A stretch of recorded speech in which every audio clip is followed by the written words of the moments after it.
हम अपने नबी पाक से यूं प्यार करेंगे,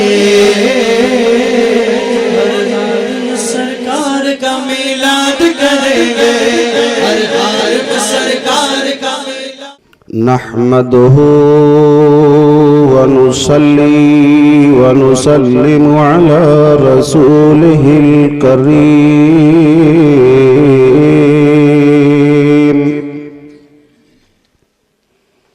अम्मा बअद फ़अऊज़ु बिल्लाहि मिनश शैतानिर रजीम।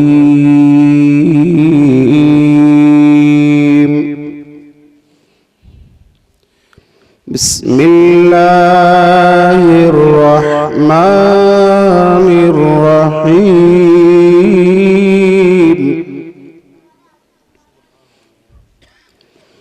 या अय्युहल्लज़ीना आमनुत्तक़ुल्लाह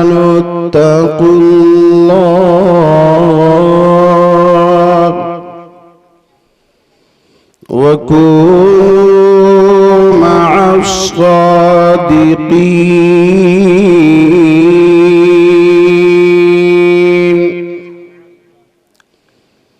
सदक़ल्लाहुल अज़ीम व सदक़ रसूलुहुन नबियुल अमीनुल मकीनुल करीम। व नहनु अला ज़ालिका लमिनश शाहिदीन वश्शाकिरीन। वल्हम्दुलिल्लाहि रब्बिल आलमीन।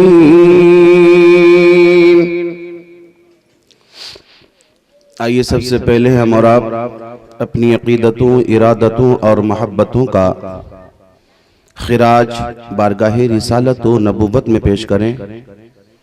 एटा वालो, नबी से जितना प्यार करते हो आप, जितनी मोहब्बत है मेरे आका से, उतनी आवाज में दुरूद पढ़ करके सुनाओ। अल्लाहुम्मा सल्ली अला सय्यिदिना व शफीना व नबिय्यिना व मौलाना व मलजाना मुहम्मदिन मअदनिल जूदि वल करम मंबइल इल्मि वल हिल्मि वल हिकम व बारिक व सल्लिम सलातन व सलामन अलैका सय्यदी हबीबी या रसूल अल्लाह सल्लल्लाहु ताला अलैहि वसल्लम। हज़रात, ये माहे रबीउल गौस है, इसलिए मैं एक दो रिवायात शान गौसे आज़म के ताल्लुक़ से बयान करूँगा और मुझे हुक्म है इस्लाह मुआशरा के ताल्लुक़ से गुफ्तगू करने का। आने के बाद एक भाई से मुलाकात हुई, उन्होंने कहा हज़रत, मुआशरे का हाल बिगड़ा हुआ है, नौजवानों को कुछ नसीहत कर दी जाए।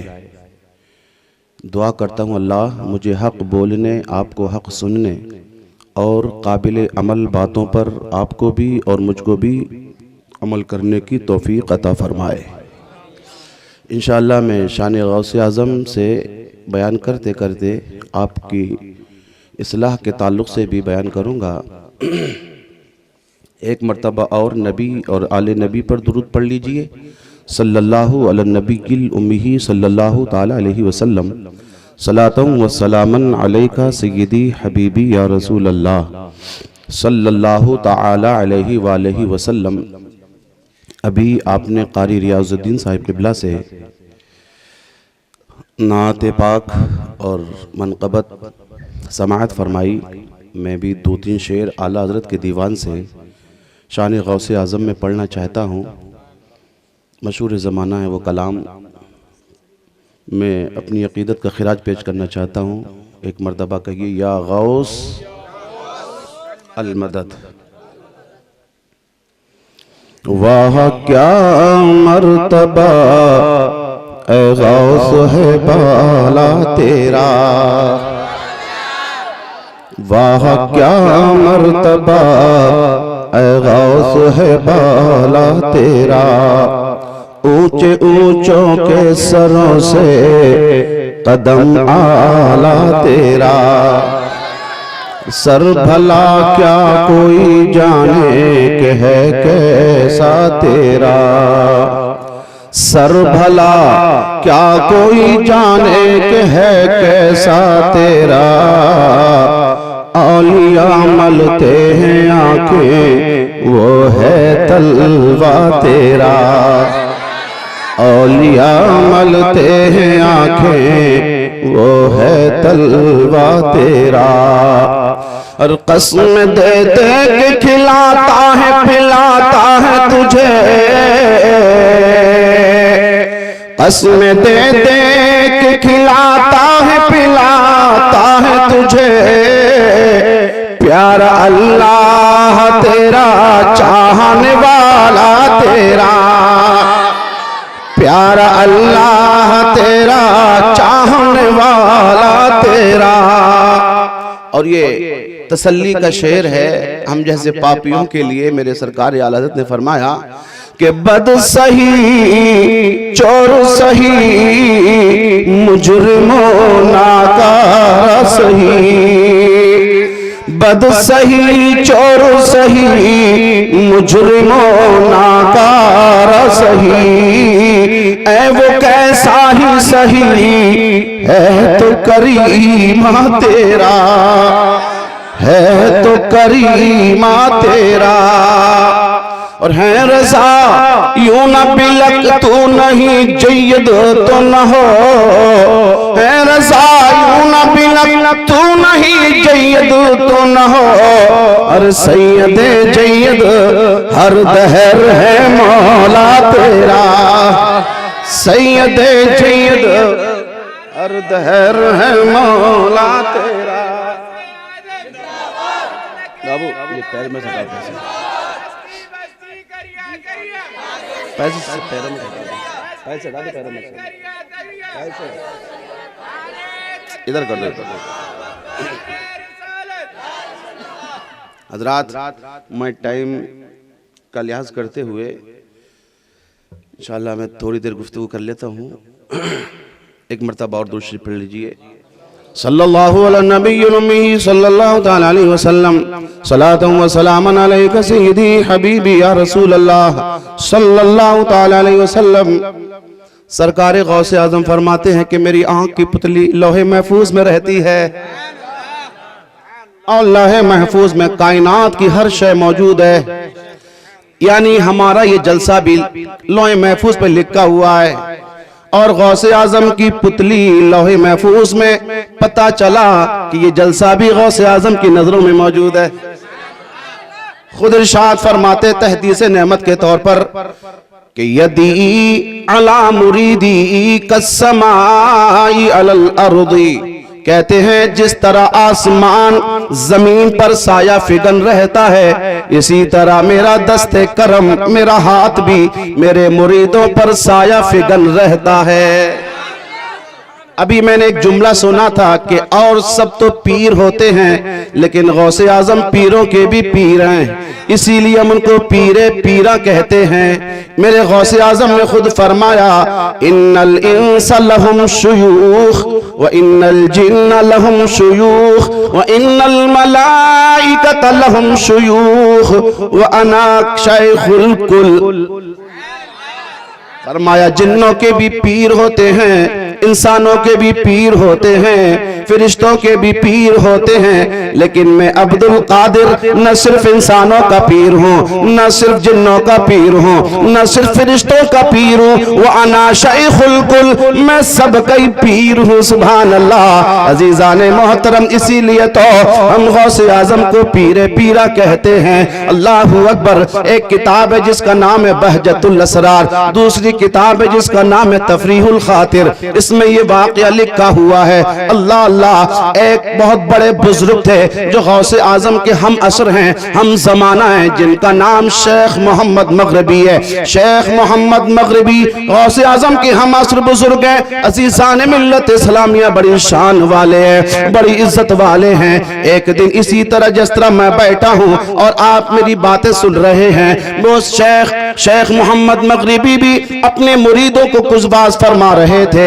लेकिन अचानक चेहरे का रंग बदला, चेहरे का रंग बदला, वजद की कैफियत तारी हो गई, रिक्कत तारी हो गई और आपकी जबान पे एक जुमला जारी हो गया। आप कहने लग गए, आप ये दुआ करने लग गए, अल्लाहुम्मा इन्नी उशहिदुका व उशहिदु मलाइकता अन्नी समिअतु व आतैतु। ए रब्ब काबा, तू गवाह हो जा, तेरे फरिश्ते गवाह हो जाए, मैंने उनकी बात सुन ली और अपनी गर्दन झुका ली। हज़रात, मेरे गौसे आजम का जमाना है। शेख मोहम्मद मगरिबी अपने मुरीदों में बैठे बैठे तकरीर का मौजू बदल गया, बेतरतीब जुमले आ गए, बेरब्त जुमले उनकी जबान पे आ गए। मुरीद हैरत में पड़ गए, अल्लाह अभी गुफ्तगू तो फला मौजू पे हो रही थी, लेकिन मुर्शिद ये क्या कह रहे हैं कि अल्लाहुम्मा इन्नी उशहिदुका व उशहिदु मलाइकता अन्नी समीतु व अतैतु। रिक्कत जाती रही, होश में आते रहे। तो मुरीदों ने हाथ जोड़ के पूछा, शेख को, ए शेख कामिल, ए मुर्शिद कामिल, आप तकरीर तो इस मौजू पे फरमा रहे, हमने देखा अचानक चेहरे का रंग बदला, हमने देखा अचानक आप पे वजद की कैफियत तारी हो गई और जज्बात में आपकी जबान से जुमले निकलने लग गए, अल्लाहुम्मा इन्नी उशहिदुका व उशहिदु मलाइकता अन्नी समीतु व अतैतु। सरकार बताइए इसमें राज क्या है, इसका मतलब क्या है, आपने बेतरतीब जुमले क्यों बोले? तो शेख मोहम्मद मगरिबी ने फरमाया, ओ मुरीदो, जिस वक्त मैं तकरीर कर रहा था, शेख अब्दुल कादिर बगदाद की जामे मस्जिद के मिंबर पर बैठकर फरमा रहे थे, कदमी हादिही अला रक़बत कुल्ल वलील्लाह, मेरा ये कदम हर वली की गर्दन पर है। तो मुझे अल्लाह की तरफ से इल्हाम होने लग गया, मेरे दिल पे इल्हाम होने लगा, रब फरमाने लगा, ए मगरिबी, सबने अपनी अपनी गर्दन अब्दुल कादिर के लिए झुका ली है, तू भी अपनी गर्दन झुका ले। तो मैंने रब की बारगाह में अर्ज किया, मालिक अगर तेरा हुक्म यही है तो मालिक तू गवाह हो जा, तेरे फरिश्ते गवाह हो जाएं, अन्नी समीतु व अतैतु, मैंने उनकी बात सुन ली और उनकी इताअत कबूल कर ली है। अजीजान मोहतरम, ये शान है मेरे गौसे आजम की, अल्लाहू अकबर। इन्हीं किताबों में और एक वाक़या लिखा है, एक शेख बड़े पाए के बुजुर्ग हैं जिनका नाम शेख अब्दुल रहमान तफसून जी है। सुनाऊं ये वाकया? मैंने अभी हमारे रईसुद्दीन भाई से कमरे में बात हो रही थी, करामतें सुन के खुश तो बड़े ही होते हैं, लेकिन यार उनकी सीरत कौन अपनाएगा? करामतें सुन के तो मजा ही बड़ा आ गया, डूबी कश्ती निकाल दी। सुनिए आपने अभी गौसे आजम सरकार की करामतें सुन के खुश हो रहे हो और होना भी चाहिए, लेकिन भाइयों हमने गौसे आजम के नाम की बिरयानी तो खाई, हमने उनके नाम के कोरवे तो खा लिए, हमने उनकी नियाज़ें तो खा ली। मेरे भाइयों मैं कहना चाहता हूँ, गौसे आजम की महफिलें हमने सजा ली, क्या यही हम पर जरूरी था? क्या यही काम हमारे लिए लाजिम था कि हम उनके नाम की बिरयानी जर्दे तो खा जाएं और उनकी सीरत पर अमल करने के लिए कोई दूसरी मखलूक आएगी, कोई और आकर के उनकी सीरत को अपनाएगा? अजीजान मोहतरम, आओ मैं गौसे आजम की सीरत भी बताऊंगा, लेकिन सुनो सुनो, शेख अब्दुल रहमान तफसून जी बड़े पाए के बुजुर्ग थे। एक दिन अपने मुरीदों के दरमियान बैठे जज्बात में फरमाने लग गए, ओ मेरे मुरीदों, मेरी मेरी मेरी शान ये, मेरी इज्जत ये, मेरी विलायत का दर्जा इतना ऊंचा है कि मैं वलियों में इतनी शान वाला हूँ जैसे शुतुरमुर्ग चिड़ियों के अंदर सबसे शान वाला होता है, शुतुरमुर्ग से ज्यादा शान किसी परिंदे की नहीं होती, इसी तरह मेरे सामने किसी की शान ऊंची नहीं हो सकती। ये कौन कह रहे हैं? शेख अब्दुल रहमान तफसून जी कह रहे हैं। अजीजान मोहतरम, उसी मजलिस में मेरे गौसे आजम के एक मुरीद सैयद अली बैठे हुए थे। उन्होंने जब ये जुमला सुना, कंबल ओढ़े हुए थे फकीर, उठ करके खड़े हो गए, कंबल उतार के दूर फेंक दिया और कहने लगे, अब्दुल रहमान तफसून जी, आप औकात में रह के बात कीजिए, हद में रह के बात कीजिए, आपका मर्तबा इतना ऊंचा हो गया है कि आप वलियों में इतने ऊंचे हो हो गए हैं जैसे शुतुरमुर्ग परिंदों में ऊंचा हो गया है। अल्लाहू अकबर। इधर क्या नाम है, सैयद अली ने जब ये बातें कहने लगे तो उनके मुरीदों ने भी आस्तीनें चढ़ाना शुरू कर दी। तेरी हिम्मत कैसे हो गई हमारे पीर की शान में गुस्ताखी करने की, आवाज बुलंद करने की। जब शेख अब्दुल रहमान तफसून जी ने देखा मुरीद इधर अपनी आस्तीनें चढ़ाने लगे, वो मेरे बारे में ऐसी बातें करने लग गए, तो शेख अब्दुल रहमान तफसून जी बोले, ओ मेरे मुरीदों इनसे कुछ ना कहना, इनसे कुछ ना कहना, इसलिए कि इनके रोंगटे रोंगटे से रहमत नूर की बरसात हो रही है। ये वली कामिल है, कोई शेख कामिल है। अजीजान मोहतरम, अजीजान मोहतरम, शेख अब्दुल रहमान तफसून जी ने फरमाया बाबा तू तो बड़ा ही पहुंचा हुआ लगता है, कंबल ओढ़ ले। तो शेख सैयद अली ने फरमाया फकीर ने कंबल फेंक दिया तो फेंक दिया, अब दोबारा ओढ़ता नहीं। लेकिन शान तो देखिए अजीजा ने मोहतरम, किताबों में लिखा है शेख सैयद अली का घर वहां से 10 मील की दूरी पर था। आप खड़े हो गए जलाल में, यूं हाथ लंबा किया, फरमाया मेरी बीवी फातिमा मैंने कंबल उतार के फेंक दिया है, कुर्ता अता कर दे, मुझे कुर्ता दे दे। किताबों में लिखा शेख सैयद अली की आवाज उनकी बीवी ने 10 मील की दूरी से सुन भी ली और कुर्ता भी उन्हें अता कर दिया। और लोगों जब शेख सैयद अली की शान ये है तो फिर गौसे आजम की शान क्या होगी, और जब गौसे आजम की शान ये है तो मदीने वाले मुस्तफा की शान क्या होगी। जब उनके गदा भर देते हैं शाहन जमाना की झोली, जब उनके गदा भर देते हैं शाहन जमाना की झोली, अरे मोहताज का आलम ये है तो मुख्तार का आलम क्या होगा, मुख्तार का क्या होगा। शेख अब्दुल रहमान तफसून जी ने फरमाया आप हैं कौन, किसके मुरीद हैं आप, बड़े जलाली मालूम पड़ रहे हैं आप। फरमाया मैं मुरीद हूं गौसे आजम का, मैं मुरीद हूं शेख अब्दुल कादिर जिलानी का। बोले ये कौन बुजुर्ग हैं, हमने तो इनका नाम सुना ही नहीं। तो शेख सैयद अली ने फरमाया साहिब तुमने नाम सुना हो या ना सुना हो, लेकिन अल्लाह ने जो मुझे पावर अता की है ना, उनका मुरीद बनने के बाद ही ये पावर अता की है। उनका मुरीद हूं तब मुझे ये पावर मिली है। तो मुरीदों को शेख अब्दुल रहमान तफसून जी ने रोका और 2 मुरीदों को अपने पास बुलाया। यार प्यास लग रही है आप लोगों को, पीजिए पीजिए। शेख अब्दुल रहमान तफसून जी ने 2 मुरीद बुलाए और कुछ तोहफे दिए, कहा जाओ बगदाद चले जाओ, अब्दुल कादिर जिलानी की बारगाह में ये तोहफे देना और उनसे एक बात पूछना, ऐ शेख अब्दुल कादिर अल्लाह ने आपको विलायत किस दिन अता फरमाई, किस तारीख में अता फरमाई, और आपकी विलायत का दर्जा कब ऊंचा किया गया, और रब की बारगाह में आपकी हाजिरी किस वक्त होती है। मैं तो अल्लाह की बारगाह में आता और जाता हूं, लेकिन कभी आपसे मुलाकात ही नहीं हुई। सैकड़ों औलिया किराम से रास्ते में मुलाकात होती है, लेकिन शेख अब्दुल कादिर जिलानी से कभी मेरी मुलाकात नहीं हुई। किस वक्त जाते हैं अल्लाह की बारगाह में, वो कब होती है उनकी हाजिरी। जाओ मुरीदों पूछ के आओ अब्दुल कादिर जिलानी से। इधर ही अपनी खानकाह में तफसून जी फरमा रहे हैं, उधर मेरे गौसे आजम ने भी अपने 2 मुरीदों को बुला लिया। फरमाया कि अब्दुल रहमान तफसून जी के 2 मुरीद आ रहे हैं। सुभान अल्लाह, 2 मुरीद आ रहे हैं तोहफे लेकर के, तुम भी मेरा तोहफा ले जाओ, फला फला रास्ते से जाना और फला जगह तुम्हारी मुलाकात उनसे हो जाएगी, और पकड़ के वापस ले जाना, उन्हें आने मत देना मेरे तक। और ये तोहफे देकर के शेख अब्दुल रहमान तफसून जी से कहना आपने ये पूछा था कि उनको विलायत कब मिली, उनकी विलायत का दर्जा कब ऊंचा हुआ, और रब की बारगाह में कब आते और जाते हैं, और आप भी आते और जाते हैं, आपकी मुलाकात गौसे आजम से नहीं होती। तो उनसे कह देना आपको ये भी तो मालूम होगा कि अल्लाह की बारगाह की हाजिरी के कई रास्ते हैं, एक औलियाए आम का रास्ता है और एक औलियाए खास का रास्ता है, और एक खासुल खास का रास्ता है।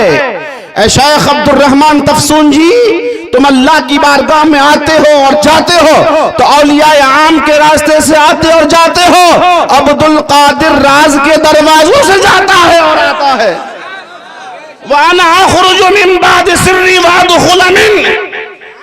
फरमाया मैं सिर के दरवाजे से जाता हूँ, सिर के दरवाजे से आता हूँ, और उस दरवाजे से तुम्हारी रसाई नहीं होती, इसलिए वली अब्दुल कादिर से मुलाकात नहीं होती।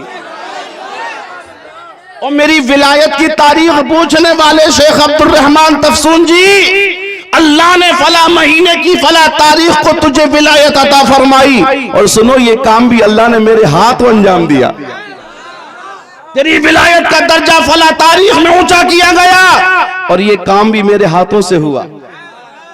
और शेख अब्दुल रहमान तफसून जी, आपको फला तारीख में यह अता किया गया, फला तारीख में यह अता किया गया।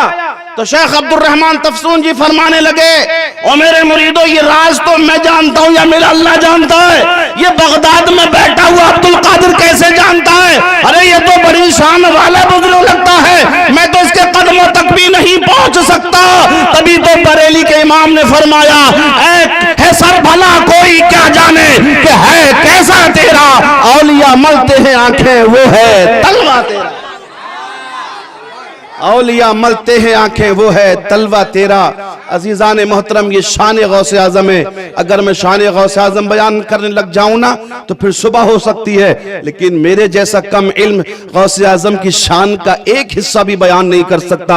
मैं आपसे बस ये गुजारिश करना चाहता हूं, मेरी कौम के नौजवानों और मेरे बुजुर्ग और मेरी माँ बहनें भी यहाँ पे जलवागर हैं, अल्लाह इन सबको सलामत रखे, गौसे आजम की गुलामी में कबूल फरमाए। मैंने शुरू में ही कहा था मेरे भाइयों, करामत सुन के बड़े खुश होते हैं, और हम क्या नाम है उनके नाम के जर्दे बिरयानी खूब खाते हैं, लेकिन यार उनके तरीके पर कौन चलेगा। शायद ये बात मैंने इससे पहले भी बयान की थी, और ये बात मैं सरसरी तौर पर बयान करके आगे गुजर जाना चाहता हूं, क्योंकि हमारे रईसुद्दीन साहब का हुक्म है कि पिछली तकरीर न हो जाए। अब यार कई साल पहले हुई थी, मुझे पता ही नहीं मैंने क्या बयान किया है, आपको भी शायद याद हो कि मैंने क्या बयान किया था, लेकिन इंशाअल्लाह मैं जो कुछ बयान करूंगा वो गौसे आजम का इशारा ही होगा, वो बगदाद वाले पीरा ने पीर का इशारा ही होगा, न वरना मेरी क्या औकात है। मेरे गौसे आजम खुद फरमाते हैं, जब तक मैं नहीं चाहता किसी की जबान पे मेरा नाम आ ही नहीं सकता है, उनके चाहने से जबानों पे नाम आता है गौसे आजम का। अजीजान मोहतरम, तो गौसे आजम के चाहने वालों, गौसे आजम के दामन को पकड़ने वालों, अभी मैं एक नारा लगाता हूं, गौस का दामन।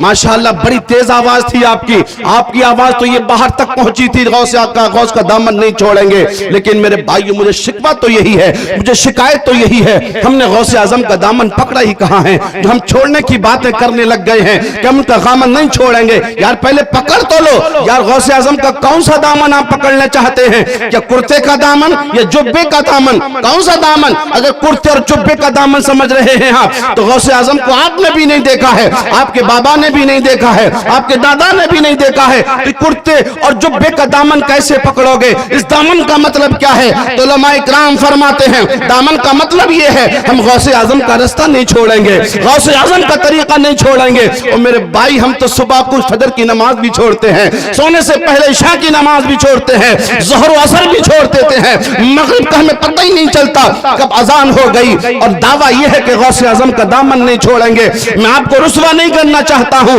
मैं आपकी क्या नाम है इज्जत का मजाक नहीं उड़ा रहा हूं। मेरे भाइयों, ये हमें रोना इसी बात का तो है यार, हम उछल उछल के नारे लगाते हैं, और हम क्या नाम है नबी का दामन हम ना छोड़ते, गौसे आजम का दामन हमारे हाथों में है, ख्वाजा गरीब नवाज का दामन हमारे हाथों में है, सरकार महरेरा का दामन हमारे हाथों में है, सरकार बिलग्राम का दामन हमारे हाथों में है। और मेरे भाइयों, दामन किसी का हाथ में है ही नहीं, ये सिर्फ खोखले नारे हैं, ये सिर्फ झूठे नारे हैं। मेरे भाइयों, मैं आपसे बताना चाहता हूं, गौसे आजम की अम्मी ने जब आपको पढ़ने के लिए रवाना किया था तो 40 दीनार बगल में सी के दिए थे मेरे लाल, ये दामन में तेरे लिए मैंने ये दीनार सी के रख दी तेरी जेब में। लेकिन बेटे याद रखना, ये बशरियत का तकाजा है जो मैंने बगल में छिपा के रख दिए हैं। लेकिन मेरे बेटे, इय्याका व अन तकज़िबा, जा रहा है तू अल्लाह की राह में, तू सच्चाई का मुसाफिर है, कभी झूठ का सहारा नहीं लेना है मेरे लाल, इसलिए कि जो सच्चाई के मुसाफिर होते हैं वो झूठ का सहारा नहीं लिया करते। मैंने छिपा दिया है, अगर बताने की जरूरत पड़ जाए तो फिर तो झूठ कभी मत बोलना, मोड़ कितना भी सख्त आ जाए, कितनी भी मुश्किल आ जाए, लेकिन तेरी जबान पे झूठ ना आने पाए। आपने ये वाकया बारहा सुना होगा, बड़े खुश हुए हैं आप कि गौसे आजम ने तौबा कराई थी डाकुओं से, लेकिन आपने उसका दूसरा पहलू छोड़ दिया है। मेरे सरकार गौसे आजम को डाकू ने जब घेरा था ना, और एक डाकू की ड्यूटी लगी थी कि वो सारे डाकू की तलाशी ले रहा था।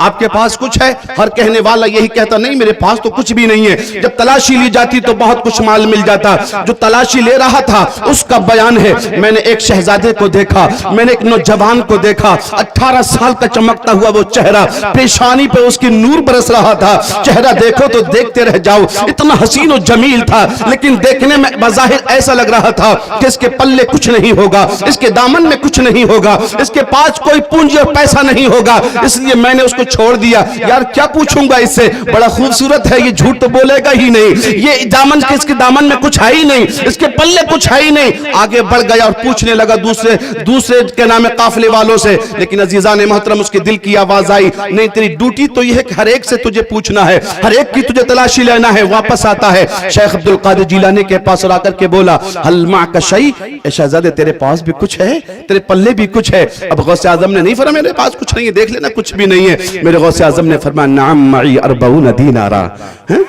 जोर से बोलो सुभान अल्लाह। नाम मई 40 दीनार, हाँ मेरे पास 40 दीनार है। डाकू ने कहा, यार हमें तो नहीं दिखाई देते, हमें तो पता ही नहीं चलता कि तेरे पास इतने दीनार होंगे, आप शायद हमसे मजाक कर रहे हैं। और सुनो शहजादे, डाकू से मजाक करना बड़ा महंगा पड़ता है। आप डाकू ने हाथ पकड़ा और अपने सरदार के पास ले गया, सरदार इस नौजवान से तो मुलाकात कीजिए। सारों से पूछा मैंने, हर एक सी मैंने तलाशी ली, सबने कहा कुछ नहीं है। तलाशी लेने के बाद कुछ बहुत कुछ मिला और इसके पास कुछ भी नहीं लगता है। तब ये कह रहा है कि मेरे पास 40 दीनार है। गौसे आजम सरकार से वो डाकू का सरदार भी पूछने लग गया कि है बेटे तेरे पास कुछ? आपने फरमाया 40 दीनार है, बता तो दिए मैंने, है मेरे पास 40 दीनार। अल्लाहू अकबर, कहां है? आपने बटन खोले और बगल की जेब से 40 दीनार निकाल करके उसके सामने ढेर कर दिए। अल्लाहू अकबर। तो डाकू का सरदार कभी कभी कभी उन 40 दीनारों को देखता और कभी मेरे गौसे आजम के चेहरे को देखता और कहने लगा, ए शहजादे तुझे इनकी जरूरत नहीं थी, ये तो डाकू की नजरों से छिप गए थे और तू छिपा के लाया भी था, तूने बता क्यों दिया? फरमाया, जिसने छिपा के रखे थे उसने बताने को भी तो कह दिया था, उसने बताने को कह दिया था। मैं उससे वादा करके आया था कि मैं कभी झूठ नहीं बोलूंगा। बता मैं अपनी माँ का वादा कैसे तोड़ देता? मेरी माँ ने कहा था मेरे लाल वादा करके जा, तेरी जबान पे झूठ नहीं आएगा। मैंने माँ से वादा किया था, मैं कैसे वादा तोड़ता? ऐटा के सुन्नी जन्नती मुसलमानों, पूछना चाहता हूं मैं आपसे, यार वो तो माँ का वादा नहीं तोड़ते और हम और आप तो माँ का दिल तोड़ते हैं, माँ का दिल तोड़ते हैं। और आप माँ को धक्के मार के घर से बाहर निकाला जाता है। ये सर्दी का ठिठुरता हुआ मौसम अब अपने मंजिल की तरफ रवा और दवा है और दिन ब दिन सर्दी बढ़ती चली जा रही है। लेकिन मेरे भाइयों, इसी मौसम में मेरे पास भी फोन आते हैं, इन उलमा इकराम के पास भी फोन आते होंगे, आइम्मा इकराम के पास भी कॉल आती होंगी, इमाम साहिब दुआ कर दो, इमाम साहिब तावीज कर दो, मौलवी साहब दुआ कर दो। किस बात का तावीज चाहिए? आवाज होती है, आवाज में कमजोरी है, आवाज कांप रही है, किसी बूढ़ी की आवाज है या किसी बूढ़े की आवाज है और वो दर्द भरी आवाज में कह रहा होता है, मौलवी साहब दुआ कर दो, मेरे बेटे ने घर से बाहर निकाल दिया है। मौलवी साहब दुआ कर दो, मेरे बेटे ने घर से धक्के मार के बाहर निकाला है। यार बूढ़ी माँ को घर से बाहर निकालने वाले, फिर तुम कहते हो ये बेमौसम बारिश हो गई, बेमौसम बारिश हो गई, मेरे खेत के धान सड़ गए, मेरे रास्ते बंद हो गए। अजीजान मोहतरम, फिर अल्लाह की शिकायतें तुम लगाते फिरते हो। मेरे गौसे आजम सरकार ने फरमाया, अल्लाह की शिकायत उससे लगाया करो जो अल्लाह से बड़ा मेहरबान हो, और अल्लाह से बड़ा मेहरबान कोई हो नहीं सकता है। अल्लाह भूखा तो उठाता है लेकिन कभी किसी को भूखा सुलाता नहीं है। समझ आ रही है बात? मन लग रहा है आपका? हजरात, ये मैं वो बातें कह रहा हूं जो आज हमें जरूरत है इन बातों की। यार इन फोनों ने तो बर्बाद करके रख दिया, अच्छे खासे सच्चे इंसान को झूठा बना के रख दिया। समझे? आप एटा में बैठ के रोटी खा रहे होते हैं, अगर फोन आता है ना किसी कर्ज वाले का तो सीधा अलीगढ़ बताते हैं, आऊंगा तो बात करूंगा। शर्म नहीं आती? गौसे आजम का दामन पकड़ने वाला कहीं ऐसे कहता है? नबी का दामन पकड़ने वाला कितना झूठ बोलता है? यार मैं बस में जा रहा था, 2 घंटे का सफर बदायूं का था, तकरीबन 2 से 2.5 घंटे लगते हैं। और जनाजे में जा रहा था वो बंदा, फोन आता है, साहब जनाजा तैयार होने वाला, कहां तक पहुंच गए? डिबाई दुराहे पे था वो, कहने लगा बस बदायूं पहुंचने वाला हूं। मैंने कहा अल्लाह ये बस चल कैसे रही है? झूठ कितना बोला, शर्म नहीं आती? जिंदों को तो धोखा देते ही झूठ बोल करके, मुर्दे को भी धोखा देना चाह रहा है ये। जनाजा रो कभी आने वाला है वो। 1.5 घंटे के बाद मैं साथ में था उसके सफर में, फिर फोन आ गया उसका, साहिब कहां तक पहुंच गए?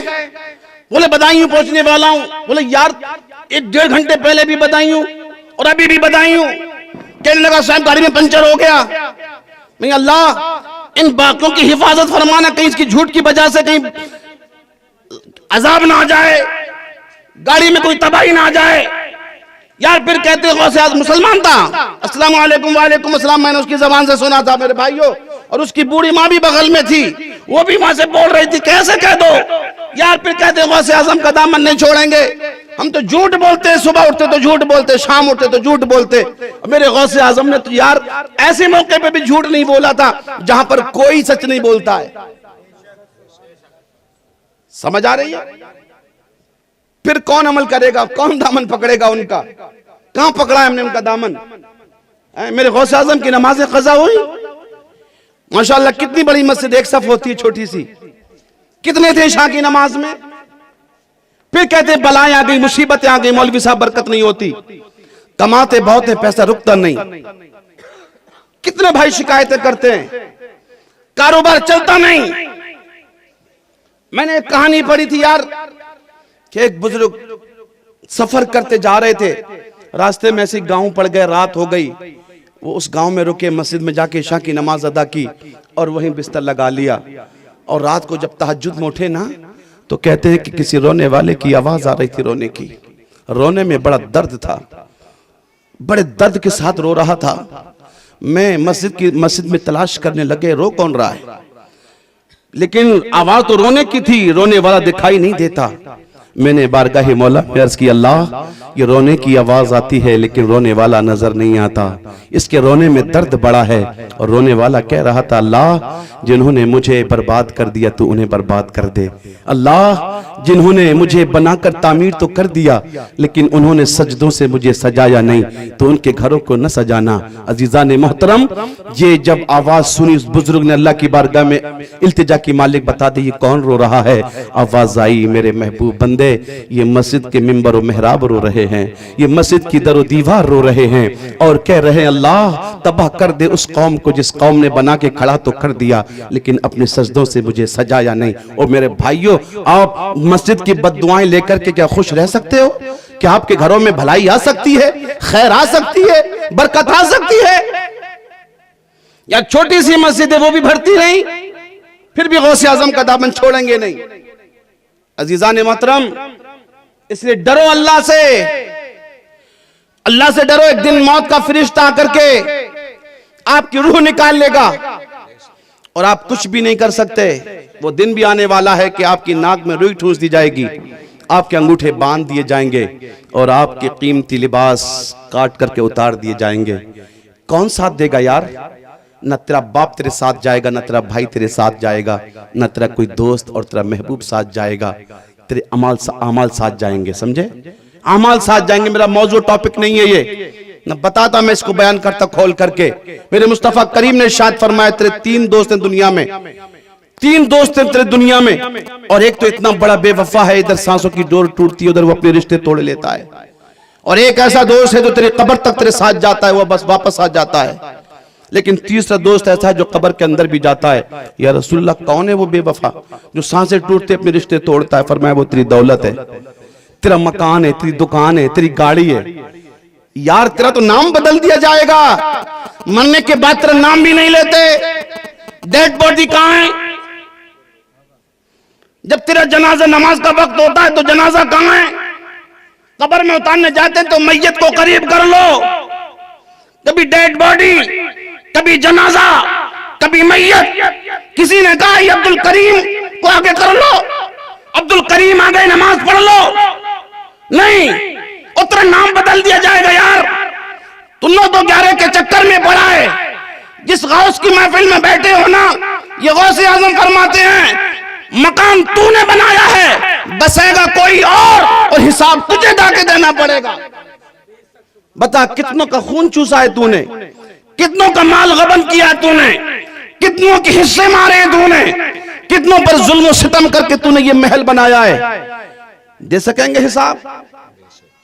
अजीजान मोहतरम, इसलिए गुजारिश है मेरे भाई, अभी जिंदा हैं आप, अभी डरें अल्लाह से, करें सजदे अल्लाह की बारगाह में जाकर के। इंशाअल्लाह गौस भी राजी होंगे, मदीने वाले मुस्तफा भी राजी होंगे और मेरा रब भी राजी होगा इंशाअल्लाह। फिर रहमतों की बारिशें होंगी अभी पीछे लोगों ने शिकायतें की बहुत ज्यादा, बेमौसम बारिश हो गई, पली पलाई खेती चली गई, धान काटे न गए। हुआ ऐसा? आपके इलाके में बारिश हुई? मूसलाधार बारिश हुई, और जिस वक्त जरूरत थी बारिश की दुआएं करते रहे। कभी गौर किया आपने? अरे ये हमारी वजह से मौसम बदल गए, हमारी वजह से तब्दीलियां आ गई।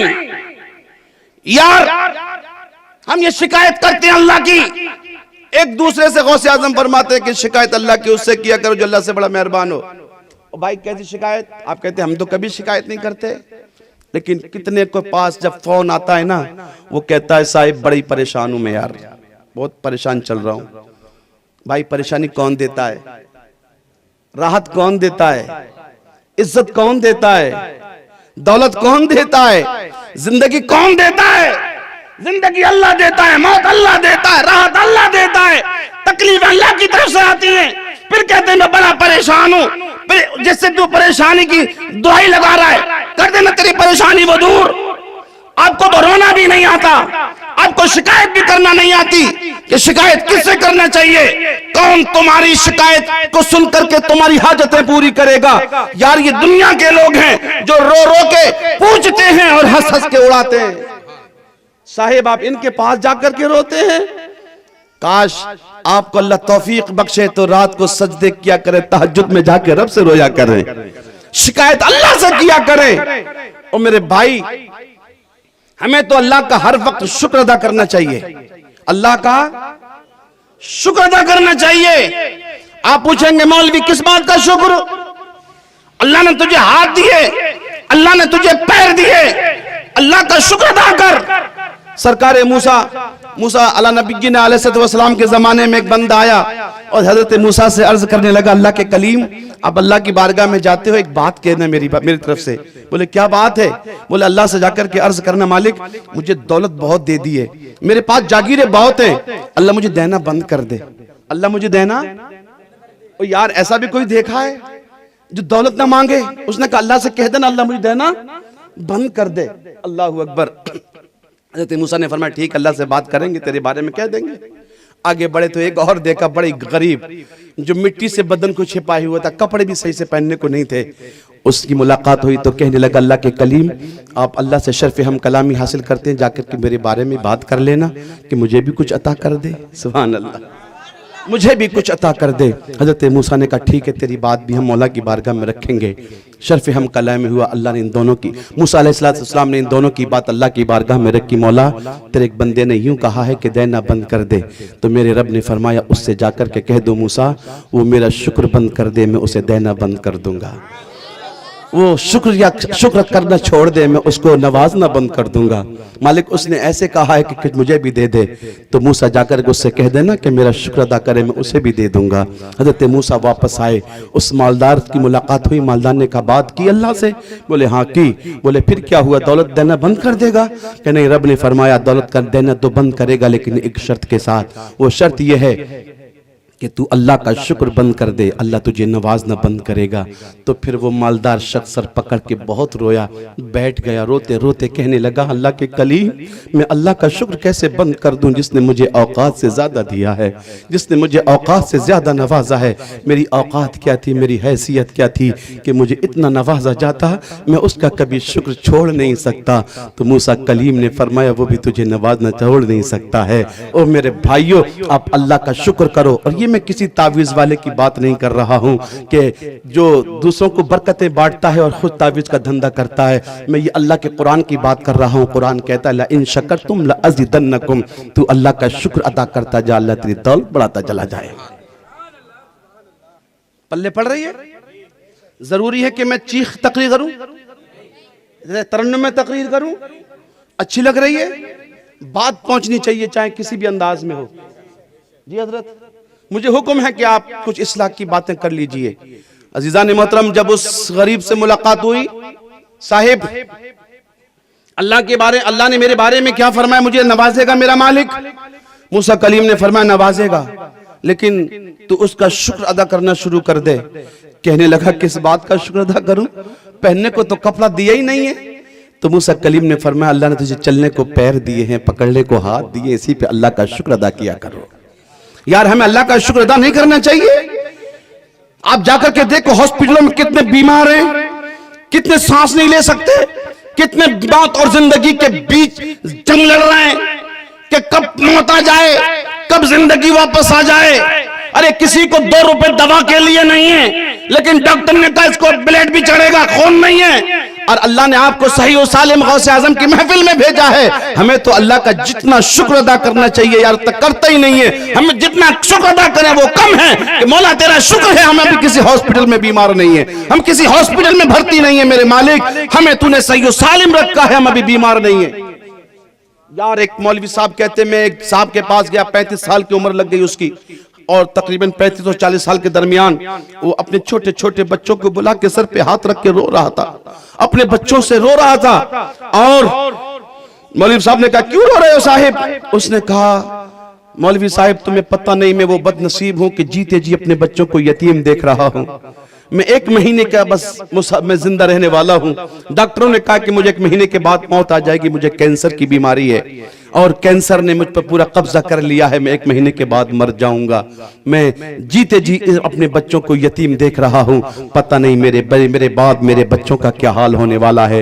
इनको कोई पूछेगा या नहीं पूछेगा, इनके सरों पे हाथ कोई रखेगा नहीं रखेगा। इमाम गजाली फरमाते हैं इंसान तू जिंदा है, तुझे शुक्र अदा करना चाहिए, तुझे अल्लाह की बारगाह में पेशानी झुकानी चाहिए।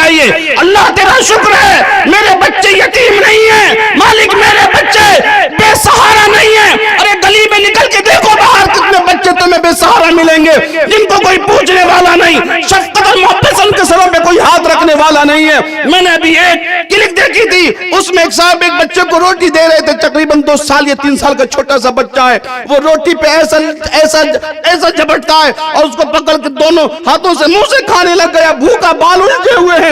अल्लाह की कसम देख करके कलेजा हिल गया, आंखें बरसने लग गई।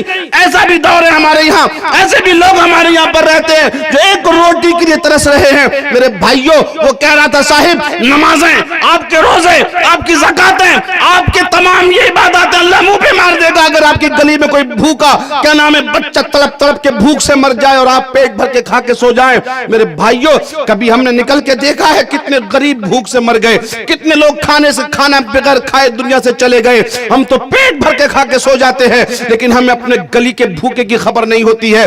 कौम मुस्लिम तुम तो वो कौम हो कि मेरे मुस्तफा करीम सल्लल्लाहु ताला अलैहि वसल्लम ने खुद तो पेट से पत्थर बांधे हैं लेकिन गरीबों को पेट भर के खाना खिलाया है। मेरे मुस्तफा ने सबको भूखे को खाना खिलाया, प्यासे को पानी पिलाया और नंगे को कपड़ा पहनाया है। मेरे मुस्तफा के दरबार से कोई खाली वापस नहीं मोड़ा गया है। यार हमारे दरवाजे पे अल्लाह के नाम से मांगता भी है ना तो कितने लोग तो सराई मोल लेने लगते हैं।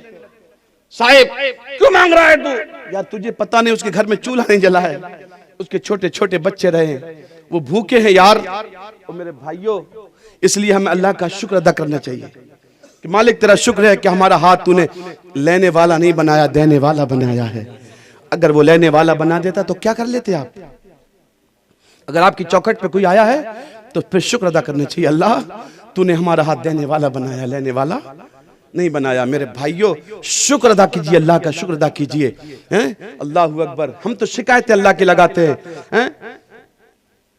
औलिया इकराम की जमात, ये तसव्वुफ की किताबों में लिखा है साहिब ये कहना भी गुनाह है कि गर्मी ज्यादा पड़ रही है, ये कहना भी गुनाह, सर्दी बहुत ज्यादा है, या सर्दी भी अल्लाह ही देता है, गर्मी भी अल्लाह ही देता है। हम शिकायत अल्लाह की करते फिरते मौसम अच्छा नहीं है। मेरे मुस्तफा करीम जलवा करते, हवा चल रही थी तेज, सहाबी आए या रसूलुल्लाह हवा बड़ी तेज चल रही है। नबी ने फरमाया हवा चलती नहीं है, मेरा अल्लाह हवा को चलाता है, हवा को अल्लाह चलाता है। मेरे भाइयों राबिया बसरिया के जमाने में बसरा में एक बंदा अपने सर पे पट्टी बांध के बाजार से गुजर रहा था। राबिया बसरिया ने देखा कि क्या बात है भाई तेरे सर पे पट्टी बांध के घूम रहा है? उसने कहा सर में बड़ा दर्द हुआ है इसलिए मैंने ये पट्टी बांध ली है। पकड़ के पट्टी खींच के बाहर फेंक दी। शर्म नहीं आती? अल्लाह ने तुझे जवानी तक कोई दर्द नहीं दिया, अल्लाह ने तुझे कोई तकलीफ नहीं दी, तो तूने कभी ऐलान नहीं किया कि मुझे कोई तकलीफ नहीं है। आज अल्लाह ने थोड़ा सा दर्द दे दिया है तो बाजारों में अल्लाह का तू ऐलान करता फिर रहा है कि मेरे रब ने मुझे दर्द दे दिया है, शर्म नहीं आती, थोड़ी सी तकलीफ तो बर्दाश्त नहीं होती है। अरे ये तकलीफ तो खुदा से करीब करके चली जाती है, बीमारी आती है अल्लाह से करीब करके चली जाती है और इस तौर पर अल्लाह से करीब कर देती है। घर में बीमार एक होता है और सारे अफराद की जबान पे अल्लाह अल्लाह होता है, अल्लाह शिफा दे दे, अल्लाह इसको सेहत दे दे, अल्लाह उसको ठीक कर दे। बीमार एक हुआ था, सबकी जबानों पे अल्लाह अल्लाह आ गया। बताओ, बीमारी ने अल्लाह से करीब कर दिया और हम शिकवे कर रहे हैं कि अल्लाह ने बीमार कर दिया है, अल्लाह ने दुख दे दिया है, अल्लाह ने तकलीफ दे दी है। यार फिरौन, नमरूद और शद्दाद को अगर अल्लाह असल में दर्द दे देता तो ये कभी खुदा होने का दावा नहीं करते। अल्लाह ने इनको तकलीफ नहीं दी थी, इनको दर्द नहीं दिया था, इसलिए खुदाई का दावा कर बैठे थे। और मेरे भाई, अगर कोई तकलीफ आई है तो अल्लाह का शुक्र अदा किया कर, अल्लाह की नेमत है वो भी, और उसको कबूल कर लिया कर अल्लाह की नेमत समझ करके, क्योंकि ये तकलीफ आती है तो जबान पे अल्लाह अल्लाह आता है। जो महीनों और सालों अल्लाह का नाम नहीं लेते, लेकिन जब बीमार होते हैं तो रब का नाम पुकारते हैं। मेरे भाइयों, इसलिए हमेशा अपने अल्लाह का शुक्र अदा किया करो। अजीजान मोहतरम, लइन शकरतुम लअज़ीदन्नकुम, तुम शुक्र अदा करोगे अल्लाह तुम्हारी दौलत को बढ़ा देगा। हातिम ताई से किसी ने पूछा, हातिम ताई कि तूने अपने से बड़ा कोई सखी देखा? हातिम ताई की सखावत ये थी, हवेली बड़ी 10 दरवाजे थे, मांगने वाला आता 10 दरवाजों से 10 मर्तबा मांगता, हातिम ताई 10 मर्तबा उसको देता, झिड़कता नहीं था। तो किसी ने पूछा, हातिम ताई तू तो बड़ा सखी है, कि तूने अपने से बड़ा भी कोई सखी देखा है? तो उसने कहा, मैंने अपने से बड़ा सखी देखा है, वो एक अरब का बद्दू देखा है जो आने वाले जमाने में मोहम्मद अरबी का शहर बनने वाला है। और मेरे भाइयों, मेरे मुस्तफा करीम के शहर में, मेरे मुस्तफा करीम के शहर के करीब गांव में, यानी अहले अरब बड़े मेहमान नवाज हुआ करते थे। हातिम ताई कहता है, साहिब मैं एक मर्तबा सफर से आ रहा था, भूख तेज लगी थी, एक बद्दू से मुलाकात हो गई, गांव वाले देहाती से मुलाकात हो गई। मैंने कहा, साहिब भूख बड़ी तेज लगी है, बस इतना कहना था। उसने लेते देते बकरा ज़बाह कर दिया, कलेजी भूनी और मेरे सामने ला करके रख दी। कलेजी बड़ी लजीज थी, बड़ा मजा आया खाने में, बड़ा जायका आया, मैंने खाया। और लेकिन खाने के बाद मैं रह न सका तारीफ किए बगैर। मैंने कहा, भाई मजा आ गया, बड़ी लजीज बनाई है तूने कलेजी, बड़ा मजा आया तेरे कलेजी खाने में। अल्लाहू अकबर। वो हातिम ताई कहता है, कुछ देर गुजरी, 1 घंटा गुजरा कि उसने 2-3 कलेजी ला करके मेरे सामने और रख दी है। मैंने उन कलेजियों को भी खाया। मैंने कहा, यार ये तो पहले से भी ज्यादा लजीज है, ये तो पहले कलेजी से भी ज्यादा बेहतरीन है। और मेरे भाइयों, वो कहने लगा कि मैंने तारीफ कर दी कलेजियों की। फिर सुबह का दिन निकला, सुबह सवेरे नाश्ते में फिर 4 कलेजी लेके मेरे सामने आ गया। वो सामने आ गया, वो कलेजी लेकर के भून करके लाया। मैंने वो कलेजी खाई, लजीज बड़ी थी। लेकिन वो गांव का बद्दू हाथ जोड़ के बोला, साहिब इस कलेजी ये भी बड़ी लजीज होगी, ये भी बड़ी जायके की होगी, लेकिन साहिब अब तारीफ मत करना इस कलेजी की, अब तारीफ मत करना। बोले क्या मतलब? मतलब ये है कि जब मेहमान खाने की तारीफ करता है तो इसका मतलब ये है कि वो और खाना चाहता है। मेरे भाई, तूने खाने की तारीफ की, मैंने 4 कलेजी रात तुझे खिला दी, तूने फिर 4 कलेजियों की तारीफ की, मैंने 4 कलेजी भून के तेरे सामने रख दी है। ओ भाई, अब तारीफ मत करना मेरे इस खाने की, क्योंकि मेरे पास अब कोई बकरा नहीं है। जितने बकरे और बकरियां थी मैं सब ज़बाह कर चुका हूं, सबकी कलेजी तेरे लिए भून के खिला सका हूं। अब मेरे भाई तारीफ मत करना, क्योंकि मैं दूसरी कलेजी पेश नहीं कर सकता हूं। यार मैं कहना चाहता हूं, एक बंदे के खाने की तारीफ कर दे तो बंदा अपने खजानों के दरवाजे खोल देता है। 1 कलेजी खा, 2 कलेजी खा, शाम को 4 कलेजी खिलाई, सुबह को 4 कलेजी खिलाई, लेकिन बकरे खत्म हो गए। हाथ जोड़ के खड़ा हो गया, अब तारीफ मत करना, क्योंकि मेरे पास अब खजाना नहीं है, मेरे पास बकरा नहीं है, मेरे पास बकरी नहीं है, मेरे पास कलेजी नहीं है। यार बंदे की तारीफ कर दो, वो सारे बकरे ज़बाह कर सकता है, तो उस रब की तारीफ करोगे जिसके खजाने में कभी कमी नहीं आती है, जिसका खजाना कभी खत्म नहीं होता है। यार तू तारीफ करते जाना, वो तुझे खजाने अता करता जाएगा। क्यों नहीं शुक्र अदा करते? तारीफ किया करो उसकी जिसके खजाने में कभी कमी नहीं आती। पल्ले पड़ रही है बात, समझ में अभी आ रही है? और की जाए। अल्लाहू अकबर। 1 घंटा हो गया यार, मैंने कहा था 1 घंटे के लगभग तकरीर करूंगा।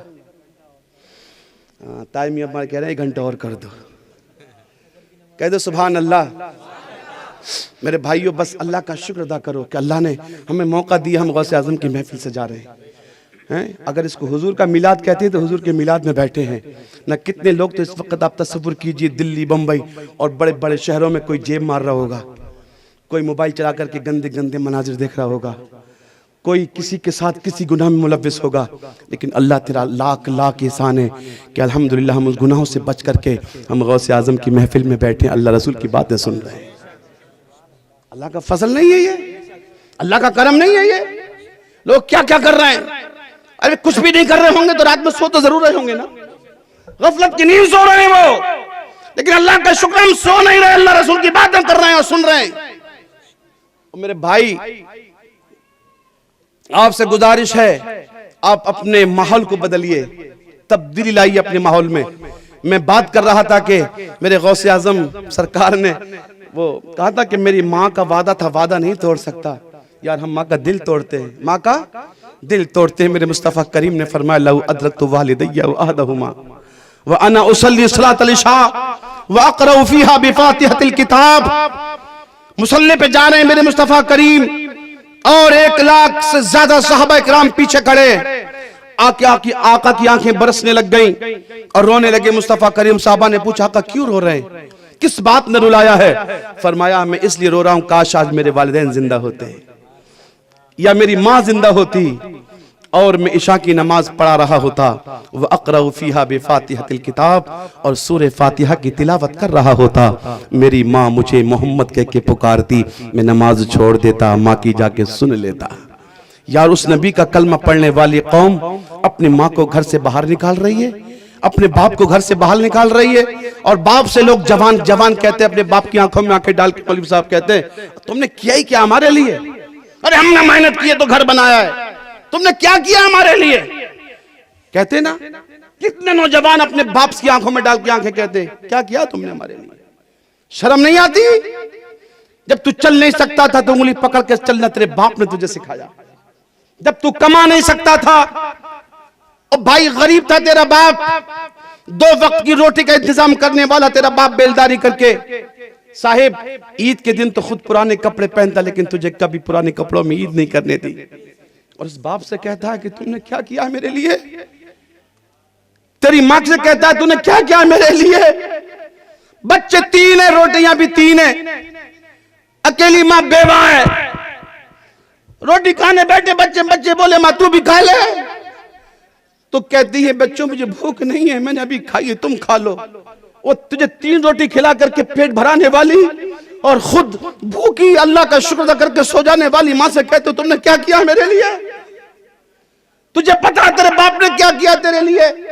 और साहिब जब तू स्कूल पढ़ता था, कोर्स के लिए तुझे जरूरत पड़ी थी, बाबा मुझे 1000 का कोर्स चाहिए, बाप ने कभी नहीं कहा बेटा मैं मजदूर हूं, कोर्स नहीं ला सकता, पढ़ाई छोड़ दे। बाप ने कहा बेटे ला के दूंगा, और जाकर के अपने सेठ से कहा साहिब मुझे तनख्वाह उधार दे दे, तेरे घर पे आके मजदूरी करूंगा लेकिन मेरे बेटे का कोर्स आ जाना चाहिए, मेरे बेटे के लिए ड्रेस आना चाहिए, मेरा बच्चे की ख्वाहिश है कि साइकिल दी जाए, मैं साइकिल खरीद के देता है तेरा बाप। तुझे पता नहीं सर्दी के ठिठुरते हुए मौसम में मजदूरी करता हुआ बाप, गर्मी में जाकर के मजदूरी करने वाला बाप, बारिश के मौसम में मजदूरी करने वाले बाप से आंखों में आंखें डाल के कहने वाले तुमने क्या किया है? और यार हर मौसम में जाकर के तेरी उसने गुलामी की है, दूसरों की बेलदारी की है, दूसरों की जाकर के मजदूरी की है, तेरी हर ख्वाहिश को पूरा किया है। 2 बच्चे झगड़ने लग गए आपस में, साहिब मेरा बाबा तो बड़ी टेढ़ा है, हमेशा डांटता है मेरा बाप, कभी मुझे घूमने को पैसे नहीं देता। दूसरा बच्चा भी कहने लगा हाँ यार मेरा भी बाप ऐसे ही है, सारे बाप ऐसे होते हैं। तीसरे ने कहा कि अच्छा बाप की बुराई करने वालों बताओ तुम बीमार हो और तुम्हारे बाप ने कभी तुम्हें डॉक्टर को नहीं दिखाया? नहीं ऐसा तो कभी नहीं हुआ। तुम भूखे हो, तेरे बाप ने पेट भर के खाना खाया हो, बता ऐसा तुमने कभी देखा? नहीं ऐसा भी नहीं कभी देखा। तेरी जो सही जरूरत थी तूने मांगा हो तो तेरे बाप ने तुझको ना दिया हो तो बता, तब भी दिया है बाप ने। फिर शिकायत किस बात की कि बाप डांटता है? अरे बाप के डांटने में लाख हिकमतें होती हैं, बेटा बिगड़ ना जाए, इसका आने वाला जमाना मुस्तकबिल इसका रोशन हो जाए, मेरा बच्चा किसी गलत हाथ में ना चला जाए, गलत दोस्तों की सोहबत में ना चला जाए। वो डांटता इसलिए है कि ये बिगड़ ना जाए। लेकिन साहिब आप वो किसी ने कहा था कि माँ की मोहब्बत नजर आती है लेकिन बाप का प्यार महसूस करना पड़ता है, बाप की मोहब्बत महसूस करनी पड़ती है। साहिब अजीजान मोहतरम, मैं अगर माँ बाप पे बात करूँ ना तो फिर बहुत लंबी बात कर सकता हूँ, बहुत देर बात हो सकती है, लेकिन अगर इसी बात को हम समझ जाएं कि माँ बाप का हम कैसे हक अदा कर सकते हैं, मैं कहता हूँ साहिब अपनी तकरीरों में आप जो कुछ भी हैं ना अपने बाप की बदौलत हैं। अगर आप इज्जत वाले बने हैं तो बाप की वजह से, अगर आपको इज्जत की कुर्सी मिली है तो बाबा की वजह से, अगर आप आईएएस आईपीएस ऑफिसर बने हैं तो बाप की वजह से। साहिब कुछ लोग ऐसे होता है ना कि नहीं मैंने तो अपनी मेहनत से बना, नहीं नहीं नहीं तेरे बाप की मेहनत से बनाए तू। एक नौजवान आईएएस बन करके आया, आईपीएस बन करके आया, कुर्सी पे बैठा, कितनी पावर वाला होता है यार, कितनी पावर वाला होता है वो। कुर्सी पे बैठा, उसका बूढ़ा बाप डगमगाते हुए कदमों से आया, पीछे से बेटे के कंधों पे हाथ रख के बोला, मेरे लाल एक बात बता, आज तू आईएएस बनकर के इस कुर्सी पे बैठा है, बता आज इस वक्त सबसे ज्यादा ताकत वाला कौन है? तो बच्चे ने कहा, बाबा सबसे ज्यादा ताकत वाला मैं हूं। तो बाप को झटका लगा, यार मैंने अपने खून पसीने की कमाई इसकी जिंदगी पे लगा दी, आईएएस बनाने में मैंने इसको लगा दिया, सब कुछ अपनी कमाई सब लगा दी, इसको बोल रहा ताकत वाला ये। फिर बाप ने कहा हो सकता है कि जज्बात में बह गया हो ये। फिर रही थी कि फिर देखा कि दरवाजे को किसी ने खटखटा दिया है, जंजीर बजी है दरवाजे की। अल्लाहू अकबर। उम्मे हानी के बच्चे भी दौड़ के जाते हैं, उम्मे हानी भी दौड़ के जाती हैं। दरवाजा खोला तो देखा कि मोहनी सूरत वाला मेरा मुस्तफा करीम जलवगर है। मेरे मुस्तफा आ गए उनकी चौखट पे। ओ अमीरो, तुम कितने बड़े अमीर हो सकते हो, कितने बड़े दौलतमंद हो सकते हो। मेरे मुस्तफा की शान तो ये है, आका फरमाते हैं अगर मैं चाहूं तो सोने के पहाड़ मेरे साथ चलने लग जाएं, चांदी के पहाड़ मेरे साथ चलने लग जाएं। ओ मेरे मुस्तफा करीम तो वजूद सबब कायनात है, उनके नालाने पाक पे लगी हुई मिट्टी के करोड़वें हिस्से के बराबर भी हमारी इज्जत और औकात नहीं है। यार वो इतनी शान वाला नबी, अगर वो ना होते तो ना जमीन होती ना आसमान होता, ना आप होते ना मैं होता, कुछ भी नहीं होता, उन्हीं की वजह से सब कुछ है। इतनी शान वाला नबी गरीब बहन की चौखट पे जा रहा है। गरीब चौखट पे गए और जाकर के जब बहन के घर में दाखिल हुए तो हजरत उम्मे हानी टूटी चटाई लाई, बिछा दी बहन के भाई के लिए, मुस्तफा के लिए। मेरे मुस्तफा करीम उसको झाड़ के नहीं बैठते हैं, उसको नहीं झाड़ते मेरे मुस्तफा करीम, और चटाई पे बैठ जाते हैं। यार तू बहन के बिस्तर पे जाके झाड़ के बैठता है, एक काश तूने अपने नबी की सीरत पढ़ी होती, उनका तरीका पढ़ा होता तो तुझे जीने का सलीका आ जाता, तुझे चलने का सलीका आ जाता, बैठने का सलीका आ जाता। मेरे मुस्तफा करीम जलवगर हो गए, चटाई पे बैठ गए। अल्लाहू अकबर। बैठे थे ना तो नबी ने फरमाया, बाजी उम्मे हानी मुझे भूख बड़ी लगी है, तेरे हाथ की चपाती खाने में मजा ही बड़ा आता है। ओ बाजी चपाती मिलेगी? समझ आ रही है? नींद भी आ रही है? एक बार कहो या रसूल अल्लाह। हजरात, क्योंकि मेरे मुस्तफा करीम उम्मे हानी के घर जाया करते थे आराम करने के लिए। ये वो घर है जहां से हुजूर मेराज में गए थे, यही वो घर है। कहने लगे, बाजी तेरे हाथ की चपाती खाए बड़े दिन हो गए, बड़े दिन हो गए तेरे हाथ की पकाई चपाती खाए हुए, भूख लगी है, मिलेगी खाने को? हजरत उम्मे हानी अपने किचन में गई। क्या में गई? किचन में गई। पकाने को राशन नहीं, पकाने को सालन नहीं। यार मैंने बताया था ना, गुरबत ने डेरे डाल के रखे थे घर पे, था ही नहीं कुछ पकाने खाने के लिए। किचन में खड़ी हो गई और अल्लाह की बारगाह में लगाई, अल्लाह तेरे महबूब ने खाना मांगा है, अल्लाह तेरे महबूब ने रोटी मांगी है, मौला लाज रख ले, मौला लाज रख ले। और यार जो मेरा नबी अर्श के पार की खबरें दे सकता है, कि उम्मे हानी के किचन को नहीं देख रहा था? उम्मे हानी किचन को नहीं देख रहे थे मेरे मुस्तफा करीम?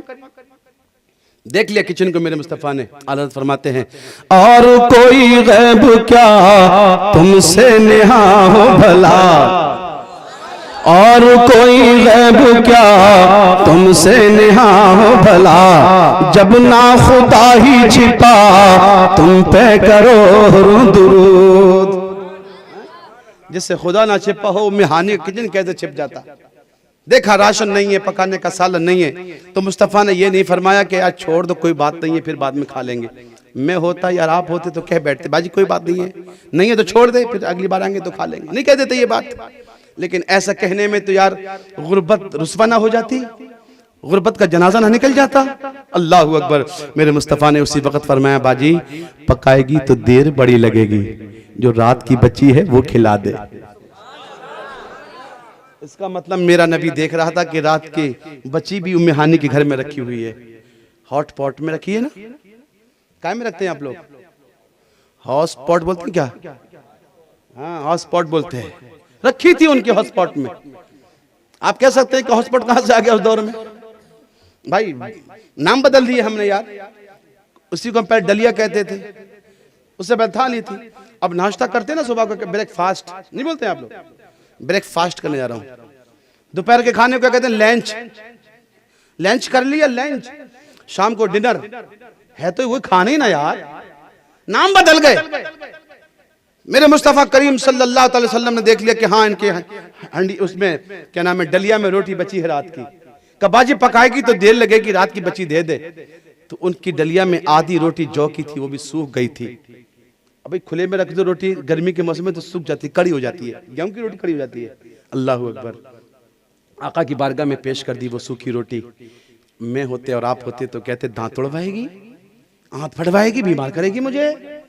यार हम तो कच्चा भी पानी नहीं पीते बहन के घर का, और मुझे हार्ट की बीमारी लग जाएगी, मुझे शुगर हो जाएगा, फट जाएगा तेरा पेट। मुस्तफा जाने रहमत से ज्यादा नाजुक है तू, वो अल्लाह के महबूब हैं। ये नहीं कहा बाजी रोटी सूखी है नहीं खाऊंगा, कब बाजी रोटी दे दी तो पानी भी दे देना एक प्याले में।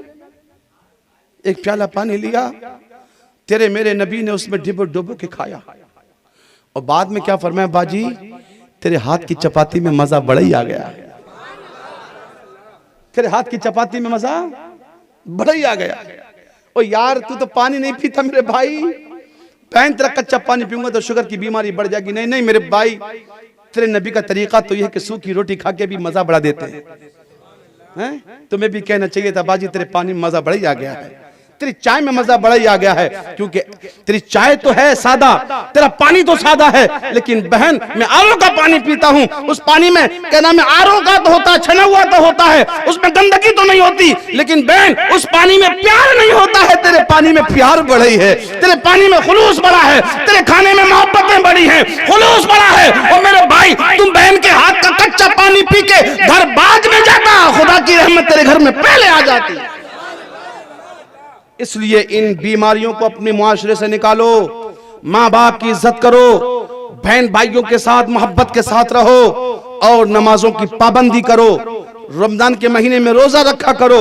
मेरे भाइयों सिर्फ बाबा थे और मैं था मस्जिद में, दो लोग थे, जमात खड़ी हुई थी, फिर बाद में तीसरे हाफिज जी, फिर रशीद रईस भाई, फिर नसरुद्दीन भाई पहुंच गए, माशाल्लाह कई नमाजी हो गए बाद में। लेकिन भाइयों आपसे गुजारिश है मेरे भाइयों, आप नमाजों की पाबंदी करें, नमाजें पढ़ें, और अपने चेहरों को मुस्तफा जाने रहमत की सुन्नत से सजाएं, इंशाअल्लाह फिर बरकतें आएंगी, रहमतें आएंगी। ये दौर बड़ा खतरनाक आ गया यार। आप इस वक्त आंखें खोलिए, अल्लाह की बारगाह में सर झुकाइए, हमसे हमारा रब हम रूठ गया है, इसलिए ये हमारे ऊपर जालिम हुक्मरान मुसल्लत कर दिए गए हैं। मेरे भाइयों अगर आप सही हो जाएंगे ना तो इंशाल्लाह सब कुछ सही हो जाएगा, सब कुछ सही हो जाएगा। इसलिए बस मैं आपसे आखिर में फिर ये गुजारिश करता हूं कि अल्लाह ताला मुझे भी और आपको भी हुस्न अमल की तौफीक अता फरमाए। जो बातें कही अल्लाह मुझे भी उनके आमिल बनाए और उन पे आपको भी अमल करने की तौफीक रफीक अता फरमाए। बस इन्हीं कलिमात के साथ मैं अपनी गुफ्तगू खत्म करता हूं। अपनी आदत के मुताबिक अपने मुस्तफा जाने रहमत पे की नात पढ़ता हूं और आपसे भी पढ़वाता हूं। उसके बाद इंशाअल्लाह फिर सदुसामी होगा,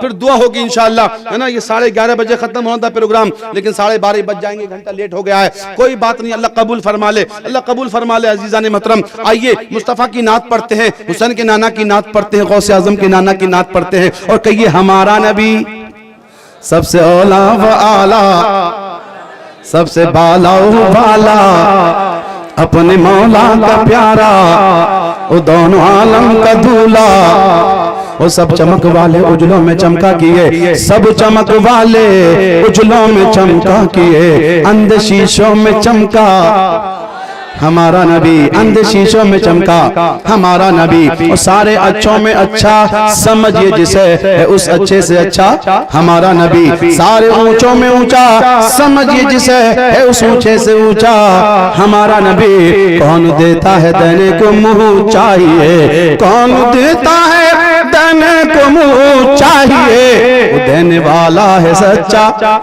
देने वाला है सच्चा हमारा नबी। खल्क के हाकिम हो तुम, रिज़्क़ के कासिम हो तुम, जिसको जो मिला तुमसे मिला, तुम पे करोड़ों दुरूद। और कौन देता है देने को मुंह चाहिए, देने वाला है सच्चा।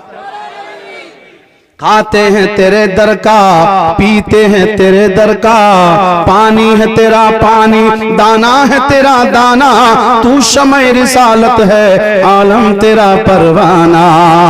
और कौन देता है देने को मुंह चाहिए, कौन देता है देने को मुंह चाहिए, देने वाला वाला है सच्चा, गमज़दों को रज़ा मुज़्द दीजिए के है, गमज़दों को रज़ा मुज़्द दीजिए के है, बेकसों का सहारा हमारा नबी सबसे औला व आला, हमारा नबी सबसे बाला व बाला, हमारा नबी अपने मौला का प्यारा, हमारा नबी दोनों आलम का दूल्हा, हमारा नबी इस्लाम जिंदाबाद, इस्लाम इस्लाम ख्वाजा का हिंदुस्तान। गांव का नाम क्या है? गांव का नाम क्या है? रुद्दतपुर, उद्दैतपुर, उद्दैतपुर का मुसलमान। नारे तकबीर, नारे रिसालत। या अय्युहल्लज़ीना आमनुत्तक़ुल्लाह वकूनू मअस-सादिक़ीन, ये ईमान वालों अल्लाह से डरो और सच्चों के साथ हो जाओ। वाखिरु दावाना अल्हम्दुलिल्लाहि रब्बिल आलमीन। अस्सलामु अलैकुम व रहमतुल्लाहि ताला व बरकातुहू।